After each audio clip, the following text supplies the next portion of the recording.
E aí, meu povo, tudo massa, tudo certo? Como passar a semana? Tudo direitinho?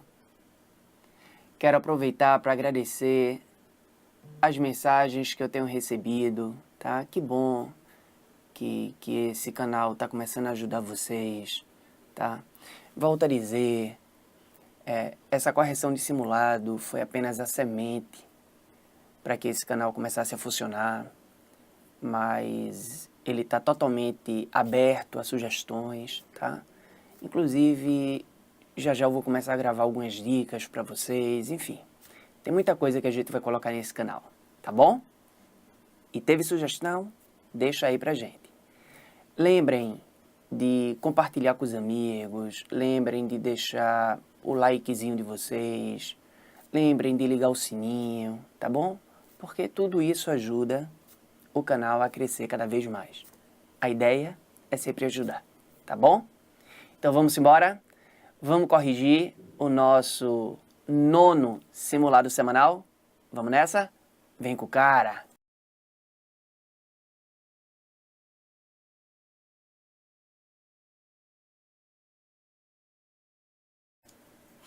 Bom, a primeira questão diz que o Brasil foi dividido em 15 quinhões. Pessoal, quinhões é uma palavra antiga, mas significa capitanias hereditárias, tá? Lembrando que essas 15 capitanias, elas foram entregues a 12 donatários. Tranquilo? Pessoal, eu sempre falo isso, mas não custa nada. É importante que vocês leiam o texto. É importante que vocês configurem a resolução do YouTube de vocês para HD, tá bom? Deem pause. Tá massa? Leiam o texto. Até para que vocês entendam a resposta. Então, no texto, o historiador refere-se, letra D de dado, ao sistema de capitanias hereditárias.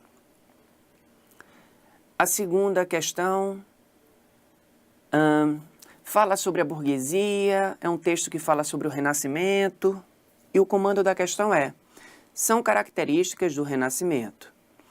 Lembrem que quando a gente fala de Renascimento, a gente fala de antropocentrismo. Falou em antropocentrismo, a gente fala em humanismo, a gente fala em hedonismo. Falou em antropocentrismo, a gente fala de naturalismo, a gente fala de proporcionalidade, a gente fala de tridimensionalidade, a gente fala de razão, a gente fala de ciência, beleza? Então essas são algumas das características do Renascimento.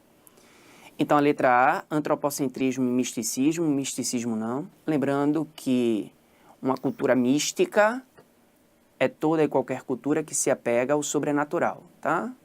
Uma cultura teocêntrica. Letra B, hedonismo e antropocentrismo, perfeito. Pessoal, quem quiser, coloca no caderno que hedonismo nada mais é do que você sentir prazer em consumir. É você sentir prazer no que é material. Beleza? Que é típico de um mundo capitalista, né? De um mundo burguês. Tranquilo? Terceira questão, uma questão que fala sobre Atenas. E o comando da questão é sobre as mulheres atenienses. Lembrando que as mulheres atenienses, elas não tinham cidadania, as mulheres atenienses, elas não tinham prestígio social. Inclusive, Sócrates dizia que era melhor conversar com jumentos do que conversar com mulheres. Traduzindo, a mulher ateniense ela era completamente submissa aos seus maridos. Então, a letra D diz que as mulheres não podiam participar da assembleia, lembrando que essa assembleia é chamada de eclésia. Então, as mulheres não podiam participar da assembleia. Da mesma forma, como não tinham direito de exercer cargos administrativos, cargos políticos, né? E tinham restrição com relação à herança e posse de bens. Perfeito. As mulheres estavam completamente submissas aos maridos. Quarta questão. O texto fala sobre um grupo de portugueses que a gente chama de lançados. E o que seriam esses lançados aqui no Brasil? Como o próprio nome já dá a entender, né, pessoal? Uma pessoa lançada é aquela que é jogada em algum lugar. Esses lançados, para ficar bem fácil de vocês entenderem, são degredados. Pessoas que cometeram alguns delitos lá em Portugal e a punição para esse crime foi o exílio no Brasil. Inclusive, esses degredados, chegando aqui no Brasil, eles vão se tornar feitores, vão se tornar capitães do mato, vão se tornar caixeiros, beleza? Então, resposta letra é: súditos portugueses que foram enviados para o litoral do Brasil ou para a costa africana, geralmente como degredados, que acabaram por se tornar precursores da colonização. Perfeito, até porque muitos degredados foram enviados para o Brasil antes mesmo de Portugal iniciar a nossa colonização, tá? Então, a letra E está perfeita.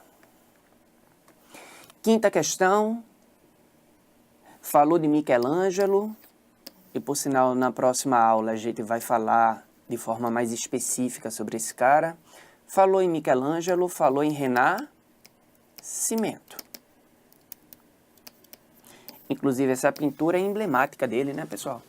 Essa pintura que ele fez no teto da Capela Sistina. Então, são características dessa pintura: renascimento e antropocentrismo. Sexta questão. Um texto que fala sobre Rimbaud e diz que para o Rimbaud, para esse cientista, que era alemão, tá? A descoberta do novo mundo acabou permitindo o aperfeiçoamento de mapas e de métodos astronômicos. Ou seja, Rimbaud, ele constatou a importância das viagens e apontando-lhes valor científico e histórico. Traduzindo, para esse cientista, para o Rimbaud, a expansão marítima contribuiu para o avanço da ciência. Então, assinale a alternativa correta com relação ao texto. Resposta letra B. Rimbaud retoma o marco histórico dos descobrimentos e das viagens marítimas e reconhece suas contribuições para a expansão do conhecimento científico. Sétima questão. Não podemos errar novamente. Projeto, governador-geral. Pessoal, sempre que a gente usa esse nome projeto, projeto significa futuro. Ou seja, o projeto governador-geral, ele não pode errar novamente.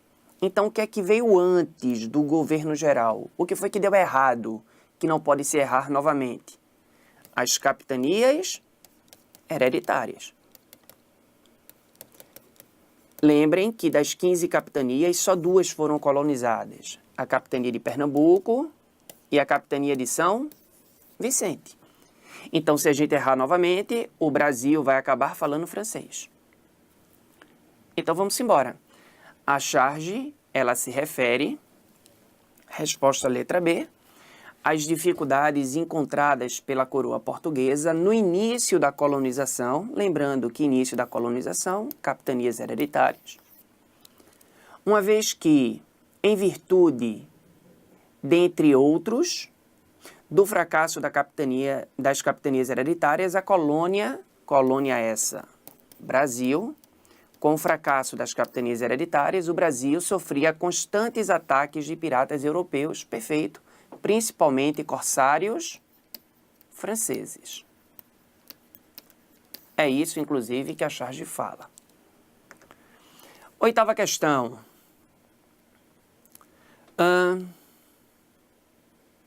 As sociedades em diferentes épocas e lugares têm concepções divergentes acerca do desenvolvimento tecnológico. Comparando as concepções que os europeus tinham na Idade Média e na Idade Moderna, é correto afirmar que as ideias renascentistas, lembrando que falou em Renascimento, falou em Idade Moderna, as ideias renascentistas surgiram num contexto de desenvolvimento do comércio e do artesanato, perfeito, né, pessoal? Expansão marítima, e incentivaram a investigação racional e a intervenção na natureza, estimulando descobertas científicas, perfeito. Isso é o que a gente chama de humanismo. 2. As universidades, uma das mais importantes invenções medievais, perfeito, tá, pessoal? As primeiras universidades, elas foram construídas na Idade Média. Inclusive, as primeiras universidades pertenciam à Igreja Católica, tá? E elas surgiram no começo do século XIII, perfeito.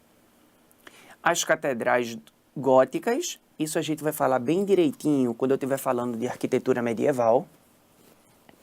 Mas, enfim, as catedrais góticas, construídas no período medieval, simbolizavam o domínio da igreja sobre a sociedade, perfeito, até porque na Idade Média, lembrem, existia uma cultura teocêntrica. Deus acima de tudo, Deus acima do homem, a igreja acima de tudo. Então, resposta letra E. 9ª questão. Um texto que fala sobre a democracia ateniense. E aí lembrem que quando a gente fala de democracia ateniense, a gente fala de uma democracia direta, uma democracia excludente. Por que excludente, pessoal? Porque lembrem que as mulheres, que os estrangeiros e que os escravos não podiam votar. Então, democracia direta, uma democracia excludente e uma democracia de censura, já que você não podia criticar a democracia ateniense, caso contrário você seria punido ou pelo ostracismo ou pela pena de morte. Então, sobre a democracia ateniense, pode-se afirmar, resposta letra C. A representação era direta. Lembrando que uma democracia ela é direta quando quem governa é o próprio cidadão. Então, a representação era direta, cada cidadão se representava independentemente da sua condição econômica, perfeito. Lembrem que o Clístenes, o pai da democracia, ele aboliu com o voto censitário. 10ª e última questão. O texto fala sobre a escravidão por dívida. Então, essa forma de escravidão, resposta encontrada na letra C, que diz que a escravidão, pessoal, lembrem que a escravidão por dívida a gente chama de nexum. Então, o nexum foi abolido em Atenas por Solon. E em Roma, aí obviamente em Roma a gente vai falar lá na frente, mas o nexum também foi abolido em Roma por uma lei chamada de Lei Licínia. Então, resposta letra C de casa. E com isso, meu povo, a gente finaliza mais uma correção.